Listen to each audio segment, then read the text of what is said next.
안녕하십니까. 바로 보는 TV 옴부즈맨 김나연입니다. 지난주 연합뉴스TV에서는 요양병원과 취역시설을 중심으로 한 집단 감염이 잇따르며 코로나19 신규 확진자 수가 1,000명대 안팎으로 이어지고 있다는 소식과 노래방, 헬스장 등 영업 제한 소상공인에게 정부가 최대 300만 원을 지급한다는 소식 등 국내외 뉴스를 신속하게 전해드렸습니다. 오늘 연합뉴스TV를 말한다 시간에서는 뉴스오늘, 뉴스 1번지, 오후 6시 일요와이디를 중심으로 김창숙 시청자 평가원이 모니터한 내용 전해드리겠습니다.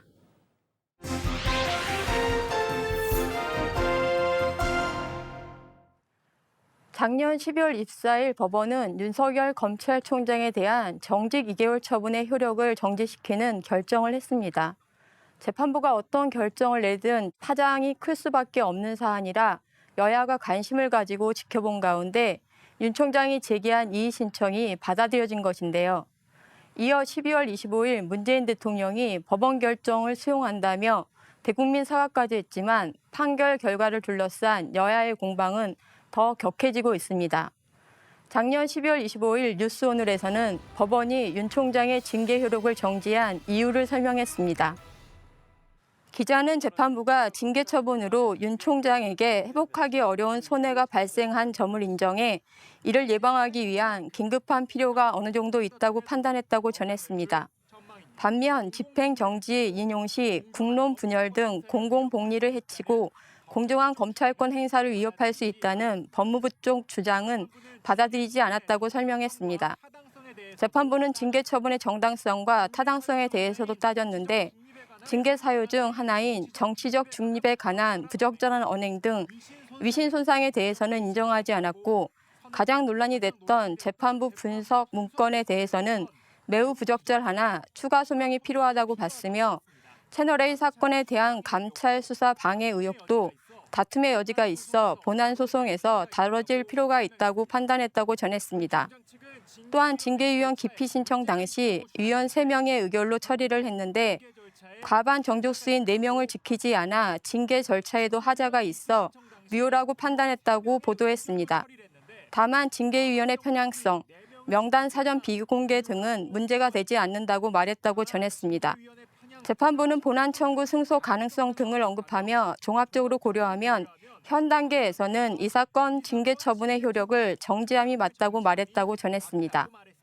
12월 25일 뉴스 1번지에서는 법원의 윤석열 검찰총장의 업무 복귀 결정에 민주당은 성탄절 오전 최고위원과 법사위원 비공개 연석회의를 열었다고 보도했습니다.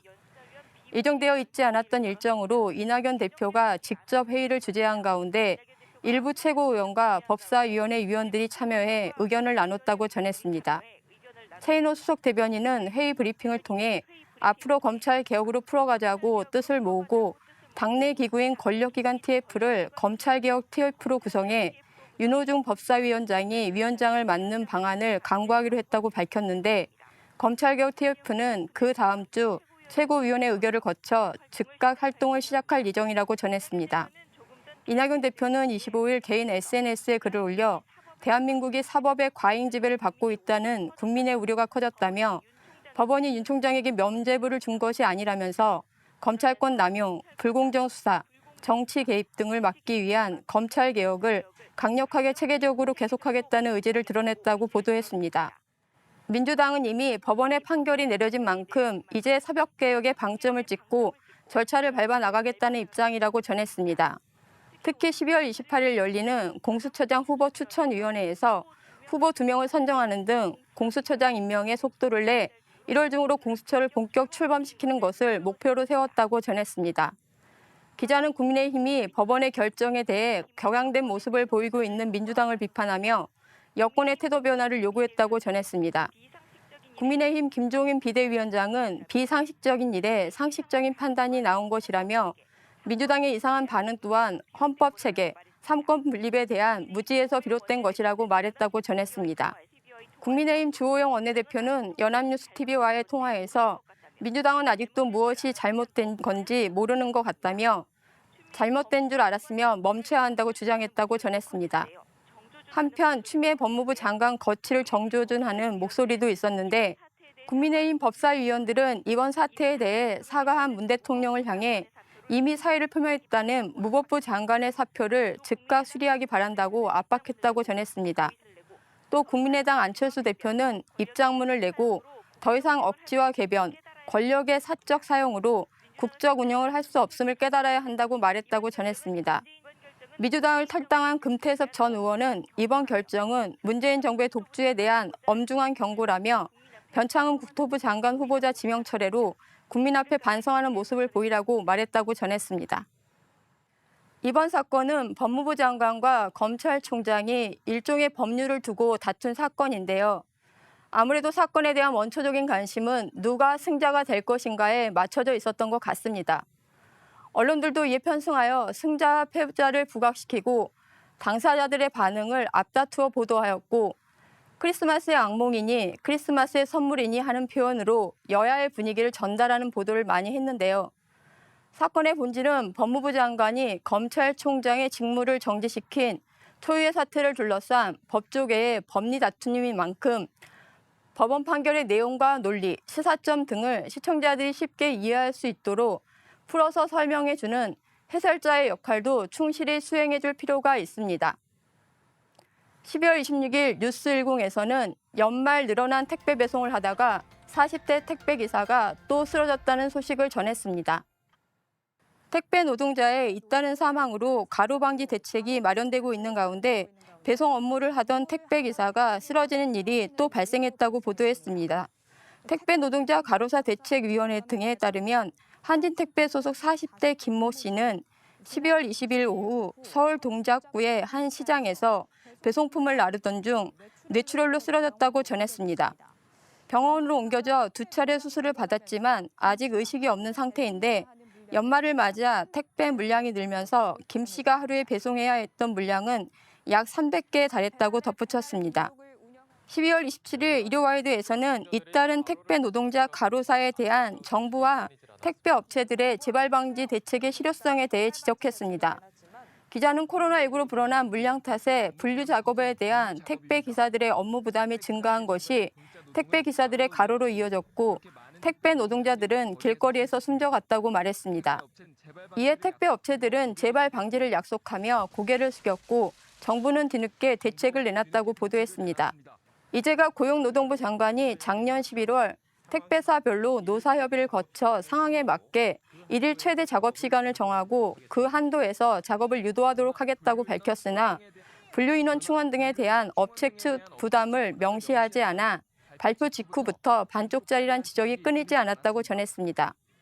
그런 가운데 또 한 명의 노동자가 숨졌는데 롯데택배 소속 34살 박모 씨는 사망 일주일 전 동료에게 보낸 메시지에서 300건 이상의 경무에 시달린다고 호소했다고 전했습니다. 진경호 택배 노동자 가로사 대책위원회 집행위원장은 롯데택배가 1,000명의 분류인력 투입을 약속했음에도 불구하고 현재 화성터미널에는 단 한 명의 분류인력도 투입되지 않았다는 사실이 확인되고 있다고 말했습니다. 기자는 업체 측에서 재발 방지를 약속한 지 2달이 지났지만 현실은 달라지진 않았다며 지금도 수많은 택배 기사들이 가로로 내몰리고 있는 현실을 지적했습니다. 택배 노동자의 가로사 관련 보도가 잊을만 하면 반복되는 것 같습니다.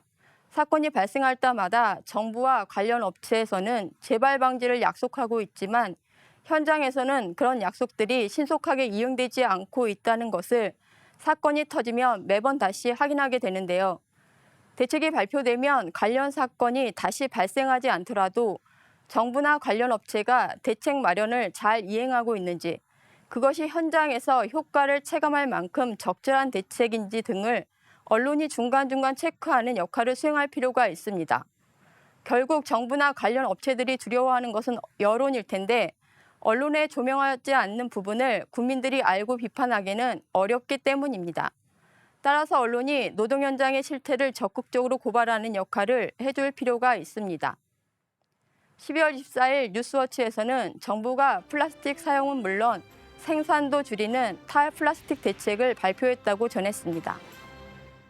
정부가 플라스틱 폐기물을 줄이는 방안으로 전체 용기류 중 플라스틱 용기 비율을 2025년까지 38%로 줄이고 슈퍼마켓과 대규모 점포에서 사용이 금지된 일회용 비닐봉지와 쇼핑백은 2030년까지 모든 업종에서 퇴출하기로 했다고 설명했습니다.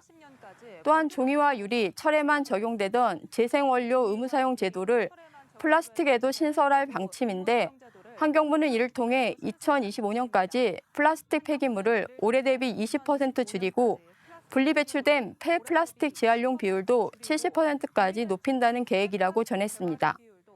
이어 뉴스워치에서는 플라스틱 사용을 줄이는 정부 방안에 대해 보다 자세히 설명했는데 앞으로 음료나 생수를 담는 용기를 유리나 캔 재질로 바꾸는 등 전체 용기류 중 플라스틱 비율을 점차 줄이겠다는 내용이었습니다.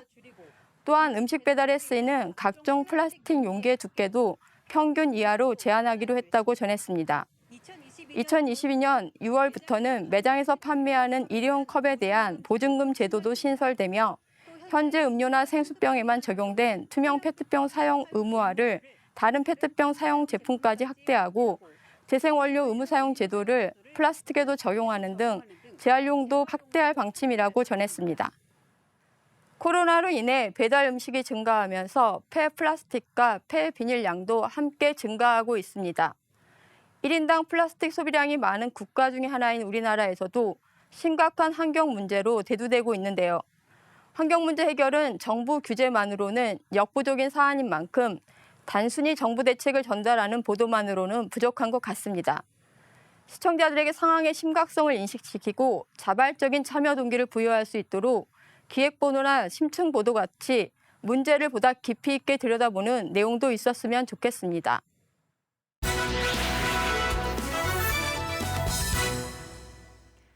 네, 이번 순서는 주말에 방영되는 제작 프로그램을 대학생의 시선으로 분석하고 평가한 내용을 들어보는 캠퍼스 TV 리포트 시간입니다.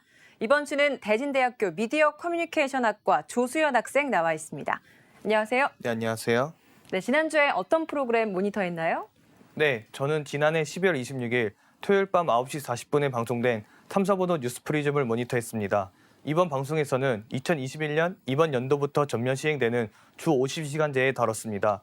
그럼 자세한 모니터 내용 지금부터 전해드리겠습니다.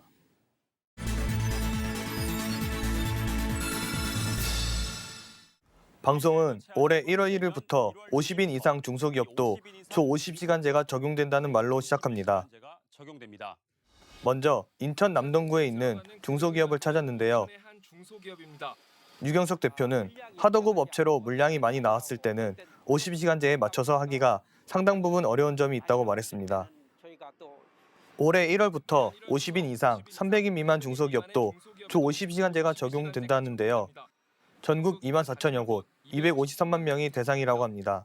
이곳 업체는 50시간제에 대비해 자동화 설비를 도입해 기계 한 대가 2명의 업무를 대체할 수 있고 한 달에 최대 500시간까지 운영이 가능하다고 합니다.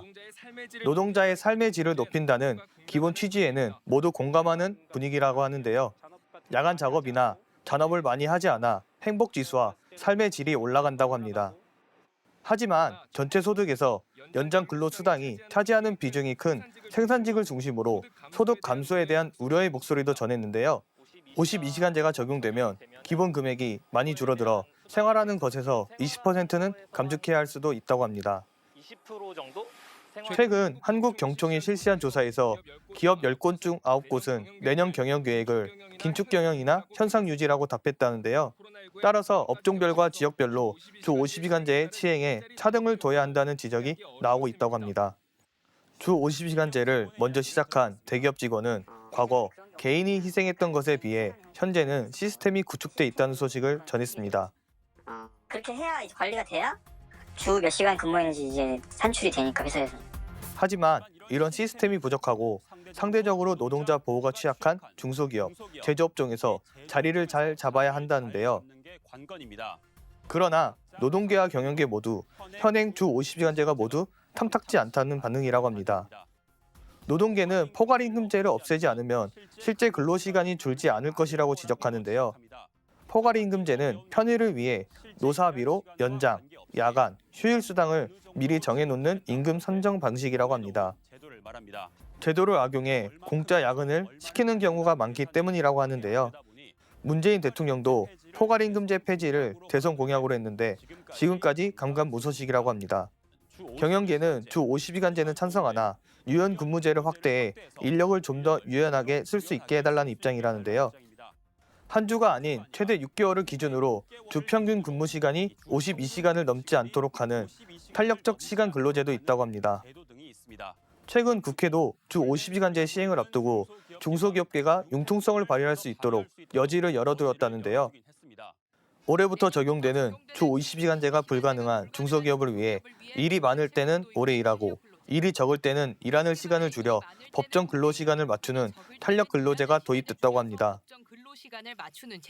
주 50시간제가 올해부터 의무화되는 만큼 업무량 변동이 큰 기업의 요구에 따라 노동시간을 유연하게 해줄 필요가 있다는 판단 때문이라고 합니다. 하지만 중소기업계는 최저임금으로 인한 인건비 증가에 더해 코로나19 사태로 기업들이 인력난, 매출 감소까지 삼중고를 겪고 있는 만큼 이를 해결할 보완책이 필요하다고 전했습니다. 또한 6개월로는 인력 운영과 투자 계획이 힘든 만큼 선진국처럼 1년으로 확대하자는 지적도 나오고 있다고 합니다. 정치권도 주 50시간의 딜레마에 빠졌다고 하는데요. 여당은 탄력 근로제 단위 확대를 골자로 한 근로기준법 개정안 통과로 일부 중소기업의 숨통은 텄다고 평가한다고 합니다. 대통령 직속 경제사회노동위원회에서 노사정이 어렵게 도출해낸 합의안이었던 만큼 의미를 부여했다고 하는데요. 반대로 야당은 시행 유예를 주장했고 같은 당 윤희숙 국민의힘 의원도 주 52시간 도입을 코로나 사태 이후로 연기해야 한다고 밝혔습니다. 다만 여야 모두 주 50시간제의 연착륙을 위해선 보완이 필요하다는 것에 공감한다는데요. 근로자가 원하면 더 근무할 수 있게 하는 연장근로법도 국회에 발의된 상태라고 합니다. 특수한 재난 상황을 고려한 보완책은 불가피하다는 게 중론이라 전했습니다.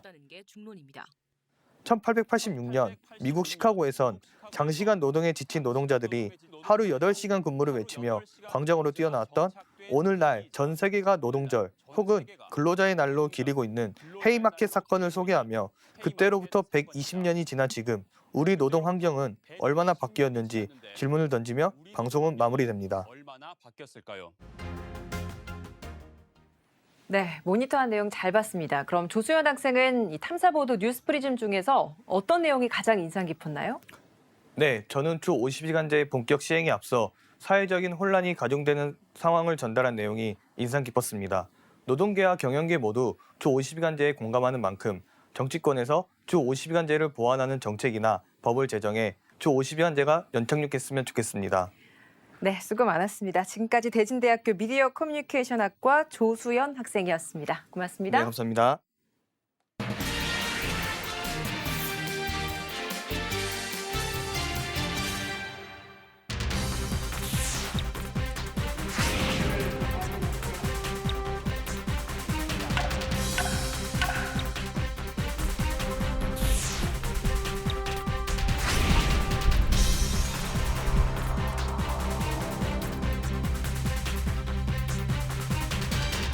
본질의 문제에 있어서는 120만 접경 지역 주민들의 생명권을 지키기 위한 이 법적 조치가 그리고 최소한의 법적 조치가 이번 전단지 소위 전단지 살포법이었고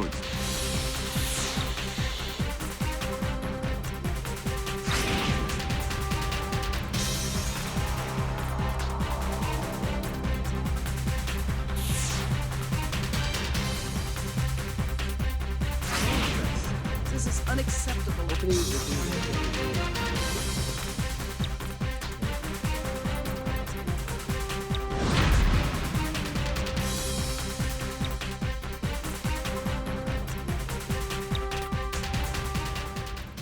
지난해 12월 국회를 통과한 남북관계 발전에 관한 법률 개정안, 이른바 대북전단 금지법에 대한 비판이 국내 야당과 보수 진영, 국제사회 일각에서 거세게 일고 있습니다. 정부가 국제사회 우려 불식을 위해 팔을 걷고 나섰지만 파장이 잦아들진 않고 있습니다.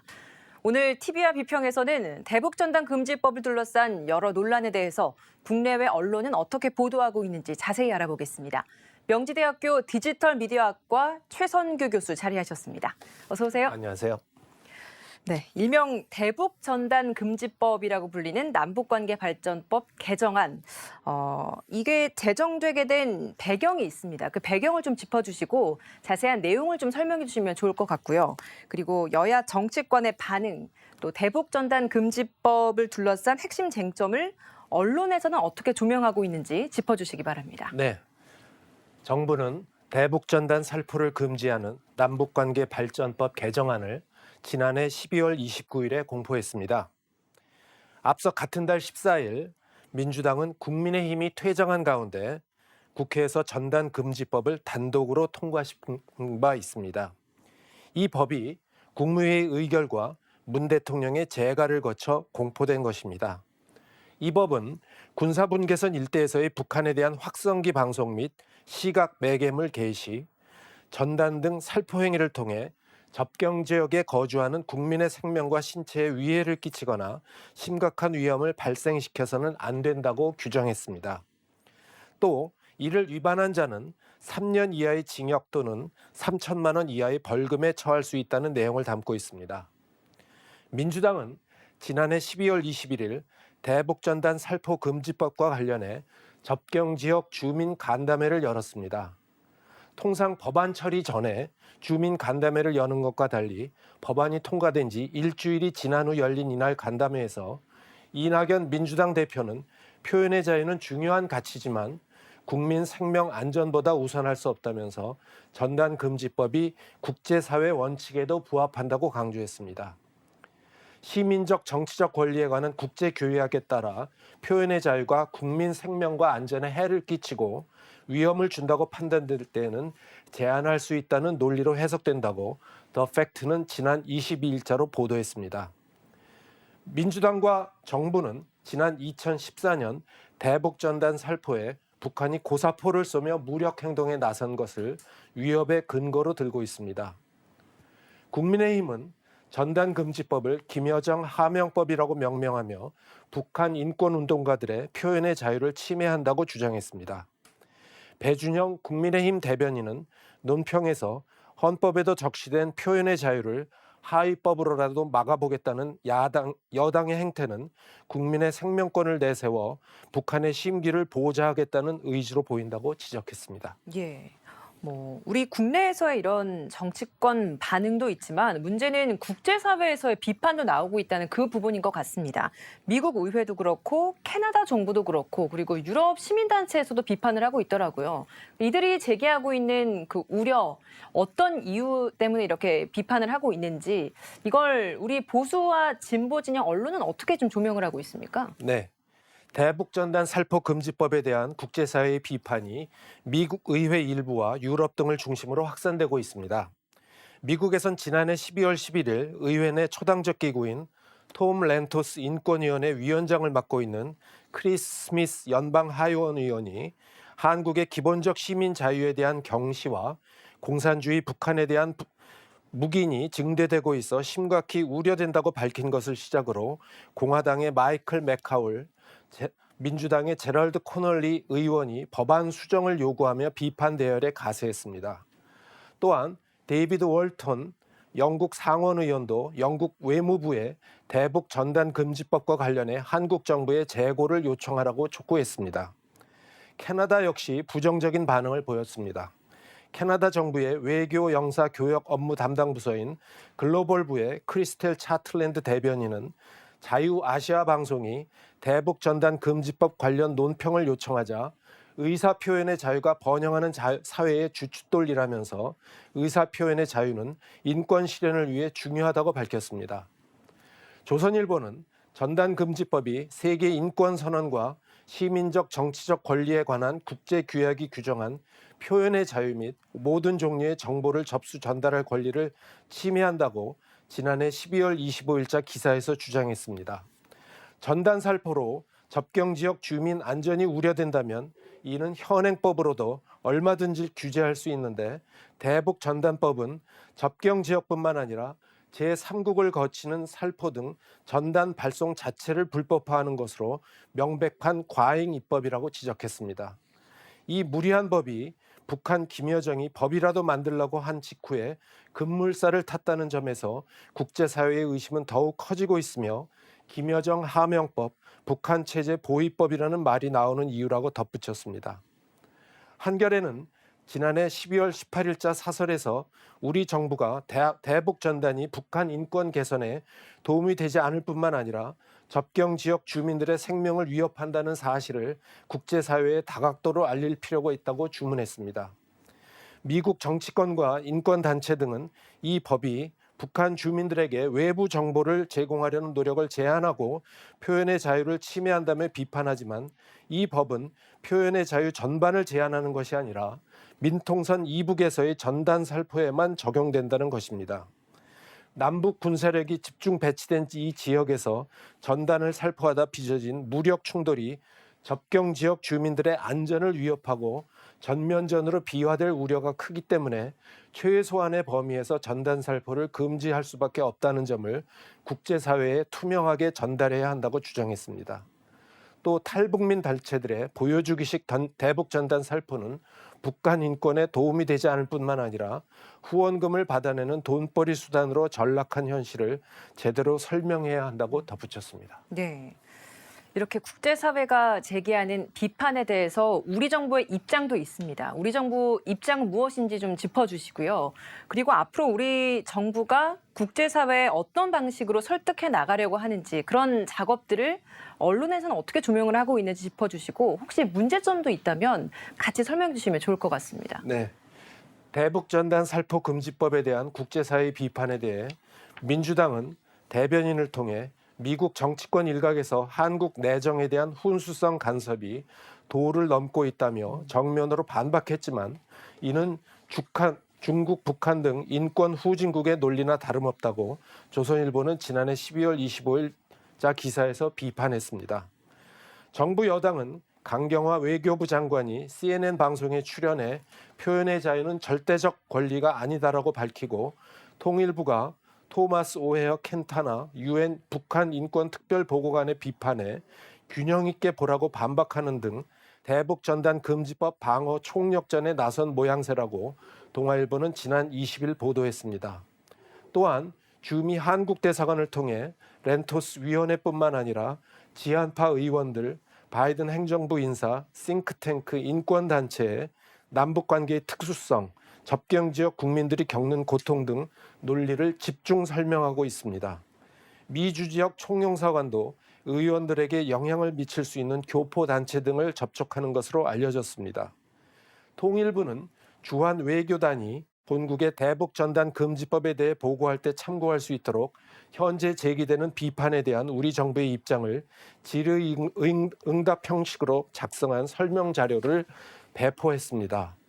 서 통일부 차관은 미국의 북한 전문 매체 NK 뉴스에 기고문을 보내 대북 전단 금지법을 옹호했습니다. 네, 사실 미국이 이제 새 행정부 출범을 앞두고 있지 않습니까? 그 시점에 이렇게 대북 전단 금지법에 대한 국제사회 비판이 좀 나오다 보니 대북 정책에 있어서 어느 정도 이게 또 영향을 주지 않겠느냐 이런 우려도 나오고 있거든요. 그 때문에 앞으로 이제 한미 간의 이런 대북 정책과 관련된 이견이 있을 때 어떤 식으로 해결해 나가야 될지 이 부분에 있어서 만약 우리 언론이 할 수 있는 역할이 있다면 어떤 게 있는지 짚어주면 좋을 것 같습니다. 네. 올해 1월 출범할 조 바이든 미 행정부는 북한 인권 문제에 대해 강경한 접근을 할 것으로 예상된다고 동아일보가 지난해 12월 20일자 기사에서 주장했습니다. 미국 의회가 한국 정부의 대북 전단 금지법에 대한 청문회 개최를 예고한 가운데 현재 예상대로라면 청문회 시점은 올 1월 20일 조 바이든 대통령 취임과 거의 맞물립니다. 바이든 행정부가 예고한 세계 민주주의 다잡기의 첫 시범 케이스로 한국이 도마에 오를 수 있다는 얘기입니다. 한 외교 송시통은 평생 세계 인권 향상을 위해 헌신한 렌토스 전 의원의 공로를 기려 만들어진 것이 렌토스 위원회라며 이런 위원회에서 민주화 정권이라는 문재인 정부가 인권 침해를 추궁받는다는 것은 있을 수 없는 망신이자 악몽이라고 지적했다고 조선일보는 지난해 12월 29일자 기사에서 보도했습니다. 청문회 대상이 됐던 나라들이 나이지리아, 중국, 아이티, 온두라스 등인데 대북 전단 금지법 청문회가 열리면 한국이 이들과 비슷한 취급을 받는 셈이라고 조선일보는 덧붙였습니다.